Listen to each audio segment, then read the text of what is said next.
Hello dear all, welcome to our channel Smart Indian Model School. Smart Indian Model School present Smart Indian EduFun classes. EduFun online classes includes course studies of playgroup to class 12, emotional and communication skills, happiness classes and DIY activities. Hello students, in this video we are going to start new topic of our chapter, which dates.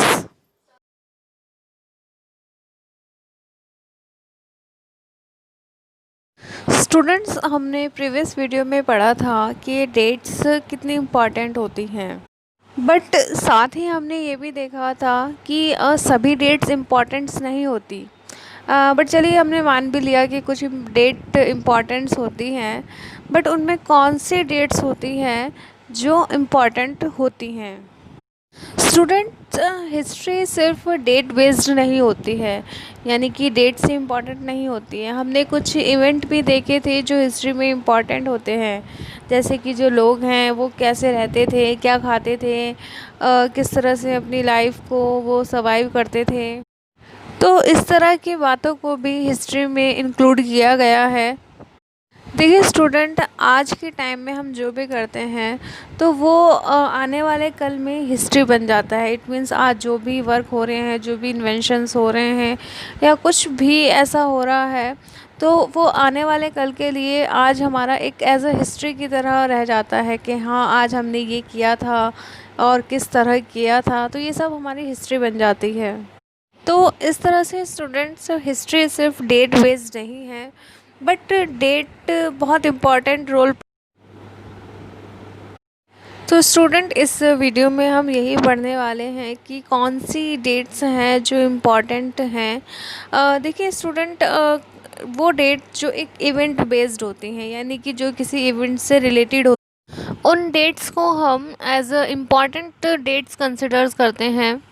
For example, जैसे 1469 में गुरु नानक जी का birth हुआ था। 1600 में east India company establish हुई थी। 1857 में national movement हुआ था। 1869 में महात्मा गांधी जी का बर्थ हुआ था और 1947 में इंडिया का डिवीज़न हुआ था। तो स्टूडेंट, ये इवेंट हमारे लिए इम्पॉर्टेंट, इसीलिए ये डेट्स भी हमारे लिए इम्पॉर्टेंट हो जाती हैं। तो क्लियर है कि जो डेट्स कुछ स्पेसिफिक इवेंट से जुड़ी हुई होती हैं, तो उन डेट्स को हम इम्पॉर्टेंट मानते हैं। अब देखिए स्टूडेंट, हिस्ट्री जो है वो आपकी डेट्स पर डिपेंड है और डेट्स जो हैं आपके वो इवेंट्स पर डिपेंड हैं। बट इवेंट्स जो हैं वो हिस्ट्री लिखने वाले के, यानी कि जो हिस्टोरियंस होते हैं, उनके पर्सपेक्टिव पे डिपेंड करती है। मान लीजिए जो हिस्टोरियंस हैं, अगर वो इंडियन हिस्ट्री के बारे में लिख रहा है तो वो इंडियन हिस्ट्री से रिलेटेड इवेंट्स को देखेगा और उनसे रिलेटेड डेट्स को देखेगा। अगर वहीं पर जो हिस्टोरियंस हैं वो इंडियन हिस्ट्री को ध्यान में रखकर अमेरिकन हिस्ट्री के बारे में लिख रहा है, तो वो अमेरिकन हिस्ट्री से रिलेटेड इवेंट्स के बारे में लिखेगा और उन डेट्स को इम्पोर्टेंस देगा। तो इस तरह से स्टूडेंट, जब हमारा फोकस चेंज होता है स्टडी का, तो हमारे लिए डेट्स भी चेंज हो जाती हैं। ओके स्टूडेंट्स, हमारी बुक में एक एग्ज़ाम्पल दिया गया है, तो इस एग्ज़ाम्पल के थ्रू हम ट्राई करेंगे इस टॉपिक को समझने का। देखिए स्टूडेंट, जब इंडिया में जो ब्रिटिश हिस्टोरियंस थे, यानी कि जिन्होंने ब्रिटिश हिस्ट्री के बारे में लिखा है, तो जब उन्होंने हिस्ट्री के बारे में लिखा तो उन्होंने उनके टाइम के जो भी गवर्नर जनरल थे, उनका जो शासनकाल था, या कहे कि जो उनका रूलिंग टाइम था, तो उन्होंने सिर्फ उनके बारे में लिखा। मीन्स ब्रिटिश हिस्टोरियन ने जो हिस्ट्री के बारे में लिखा, वो उनके जो फर्स्ट गवर्नर जनरल थे, जिनका नाम था वॉरेन हेस्टिंग्स, तो उनके रूलिंग टाइम से वो शुरू करते हैं हिस्ट्री लिखना। और जो उनके लास्ट लॉर्ड वायसराय थे, जिनका नाम था लॉर्ड माउंटबेटन, तो उनके साथ ही जो उन्होंने हिस्ट्री लिखी वो वहाँ पर एंड हो जाती है। अगर हम जो ब्रिटिश हिस्टोरियंस के थ्रू जो हिस्ट्री लिखी गई है, इंडियन हिस्ट्री, अगर हम उसको देखें तो उनके हर सेपरेट चैप्टर्स में जो उनके गवर्नर जनरल थे, जिसमें कि कुछ नाम है जैसे कि Hastings, Wellesley, Bentinck, Dalhousie, Canning, Lawrence, Lytton, Ripon, Curzon, Hardinge, Irwin. तो ये सारे जो गवर्नर जनरल थे जो उस टाइम ड्यूरेशन में आए। और देखिए गवर्नर जनरल कौन होते हैं? ये वो होते हैं जिनको ब्रिटिश किंग या क्वीन अपॉइंट करते हैं, जो उनके अंडर में जो स्टेट्स होते हैं उन पर रूल करने के लिए। ठीक है। जैसे आज के टाइम में हम देखते हैं इंडिया में अलग अलग स्टेट्स में अलग अलग सीएम होते हैं, जिनका अपॉइंटमेंट लोग करते हैं, मींस लोग चुनते हैं। बट उस टाइम पे क्या था, जब ब्रिटिश रूल था तो उस टाइम पर जो ब्रिटिश किंग और क्वीन थे तो वो गवर्नर जनरल को अपॉइंट करते थे ताकि वो उस पर्टिकुलर स्टेट्स में वर्क कर सकें।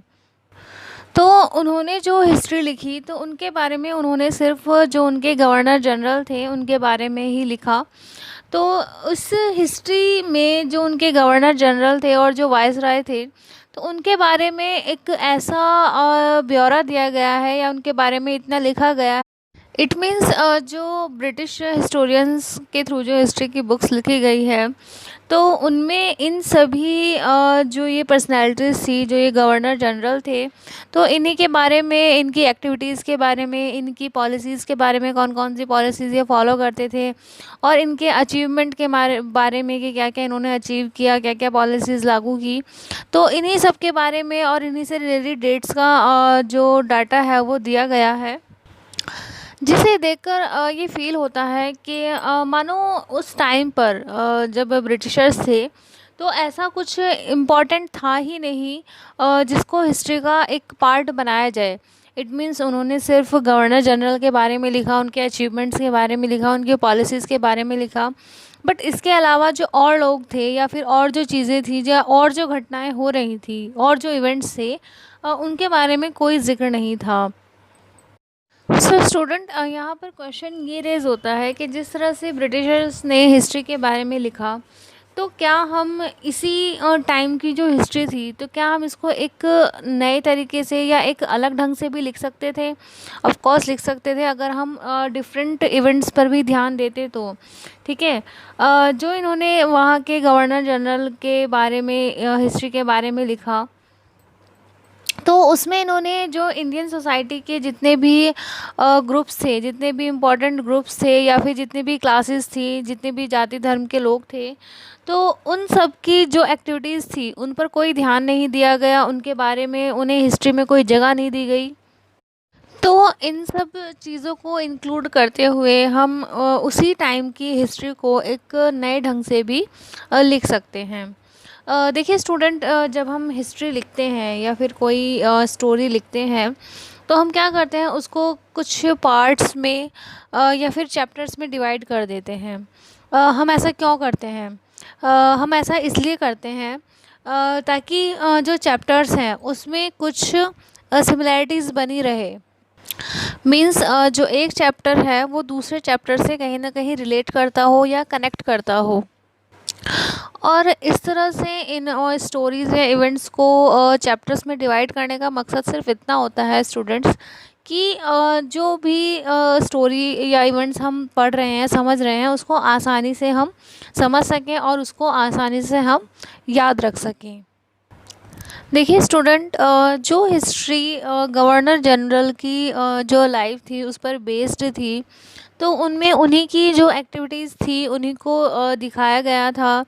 तो वहाँ पर जो इंडियन एक्टिविटीज़ थी, यानी कि जो इंडिया में रहने वाले लोगों की जो एक्टिविटी थी वो कोई मायने नहीं रखती थी और इसीलिए उसका ज़िक्र उस हिस्ट्री में नहीं हुआ।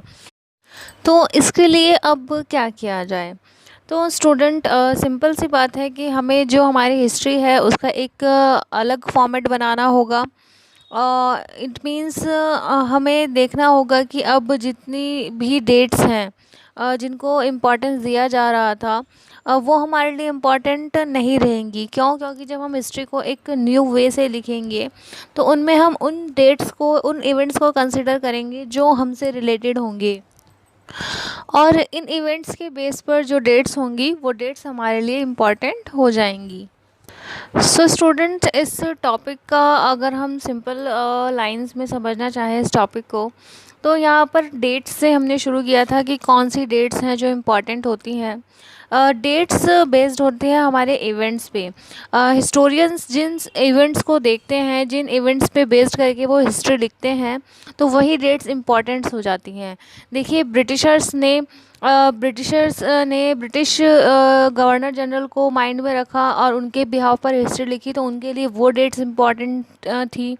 अगर इंडियन हिस्टोरियंस जब इंडियन हिस्ट्री के बारे में लिखते हैं तो वो यहाँ के लोगों की एक्टिविटीज़ के बारे में लिखेंगे, यहाँ के लोगों के रिलेटेड इवेंट्स के बारे में लिखेंगे, तो वो यहाँ की डेट्स के बारे में उन डेट्स के बारे में लिखेंगे जो उन इवेंट्स से रिलेटेड हैं, तो हमारे लिए वो डेट्स इम्पॉर्टेंट हो जाएंगी। तो सिंपल सी बात है, जो डेट्स हैं वो इवेंट्स पर बेस्ड होती हैं, और इवेंट्स जो हिस्टोरियंस हैं वो उनके पर्सपेक्टिव्स पर डिपेंड करता है कि वो किस वे में किस इवेंट्स को ध्यान में रखकर हिस्ट्री को लिख रहे हैं। So that's all about this topic. We will continue next topic in our next video. Thank you for watching. यदि आपको हमारा वीडियो अच्छा लगा हो तो आगे की वीडियो की नोटिफिकेशन प्राप्त करने के लिए कृपया बेल बटन दबाएं और चैनल सब्सक्राइब करना ना भूलें। Please subscribe our channel of Edufun classes. Thank you for watching.